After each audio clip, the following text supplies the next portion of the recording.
वास्तु समाधान चैनल में आपका स्वागत है। आज इस वीडियो में हम समझेंगे कि घर के नैऋत्य साउथ वेस्ट हिस्से में अगर किराएदार या मेहमान ठहर जाए तो घर के मालिक को एक बड़ी परेशानी हो सकती है। जैसे कि आपको यहाँ पर वास्तु चक्र जो है उस पे आपको ये जो डायरेक्शन है ये साउथ और साउथ वेस्ट डायरेक्शन है। जो साउथ वेस्ट डायरेक्शन है वो सबसे महत्वपूर्ण दिशा है।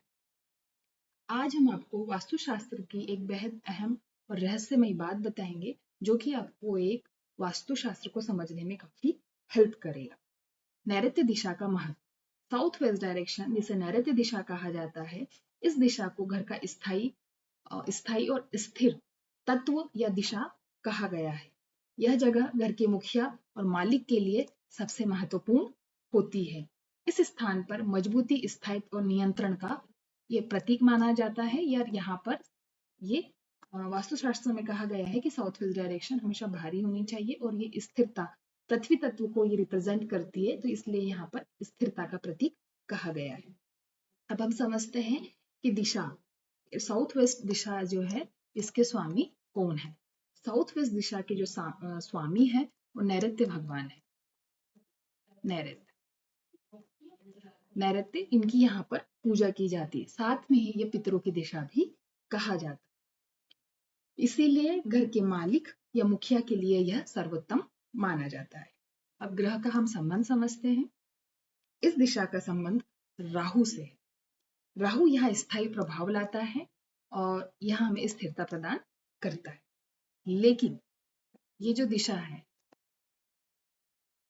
इस दिशा में साउथ वेस्ट डायरेक्शन में अगर हम इसका गलत उपयोग करते हैं, जैसे कि अगर यहाँ पर हमने मेहमान के लिए गेस्ट रूम बना दिया है या यहाँ पर हमने ये इतना एरिया हमने रेंट से दे दिया है, तो यह एक नकारात्मक परिणाम लाते हैं।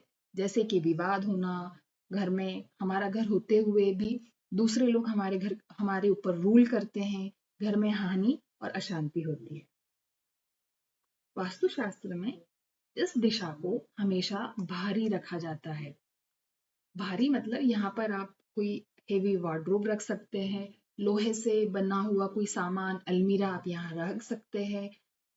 और इस दिशा को आप थोड़ा हैवी बना सकते हैं। जैसे कि अगर आपका ये घर है, आपने यहाँ पे डबल स्टोरी G+1 में अगर घर बनाया है और साउथ वेस्ट अगर आपका इस कोण पे आ रहा है, तो यहाँ पर आप एक 8x8 का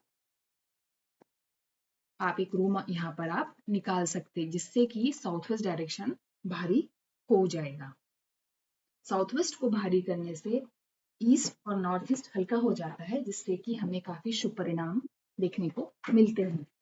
सही उपयोग जैसे हम क्या कर सकते हैं, मालिक का अधिकार, जैसे अगर हम यहाँ को सही, इस दिशा का हम सही यूज करेंगे तो घर के जो मुखिया है वो घर पे रूल करेंगे, धीरे धीरे स्टेबिलिटी बढ़ेगी, घर में सुरक्षा और स्थिरता बढ़ेगी।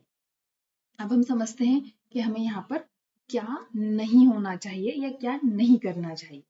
घर की जो नैऋत्य दिशा है, इसमें कभी भी बच्चों का रूम, गेस्ट रूम या किराएदार को नहीं ठहराना चाहिए। ये एक सबसे बड़ा वास्तु दोष माना गया है। अगर गैर परिवार, जैसे कोई गेस्ट अगर यहाँ रहता है, तो वो धीरे धीरे मालिकाना हक जमाने लगता है। विवाद और कोर्ट केस की भी नौबत आ सकती है। परिवार में कलह और अशांति धीरे धीरे बढ़ने लगती है। अब हम समझेंगे सही उपयोग। साउथ वेस्ट डायरेक्शन का सही उपयोग क्या है, या अगर इस दिशा में कोई आपने दोष उत्पन्न किया है तो उसके हम रेमेडीज क्या कर सकते हैं। अब रेमेडीज बहुत अलग अलग प्रकार की है, परंतु इस वीडियो से रिलेटेड जो भी रेमेडीज यहाँ पे इस टॉपिक को रिलेट करेगी उसके बारे में हम डिस्कशन करेंगे। जैसे कि आप यहाँ पर लोहे का भारी सामान रखें और इसको हाइटेड रखें एज कम्पेयर टू नॉर्थ और ईस्ट में। ढलान जो है वो नॉर्थ और ईस्ट की तरफ है। ये वाला साउथ वेस्ट का भाग जो है कभी भी नीचा नहीं होना चाहिए। और अब हम समझते हैं कि नैऋत्य दिशा के जो स्वामी पितृ देवता है या जो नैऋत्य देवता है, इन्हें हमेशा हमें डिस्टर्ब नहीं करना है। याद रखें, नैऋत्य दिशा हमेशा मालिक और मुखिया के लिए ही वास्तुशास्त्र में बताई गई है।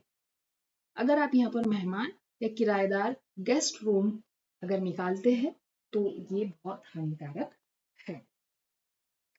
अब हम समझते हैं कि अगर हमारे घर में हमें रेंट के लिए घर बनाना है तो हमें किस भाग में बनाना चाहिए, या जो 16 जोन में जो है उसमें कौन सा पार्ट हम रेंट से दे सकते हैं, या रेंट की शॉप आप निकाल सकते हो, घर निकाल सकते हो। तो दिशा बताई गई है वायव्य दिशा। वायव्य दिशा ये नॉर्थ वेस्ट डायरेक्शन। वायव्य दिशा वरुण देवता की दिशा है।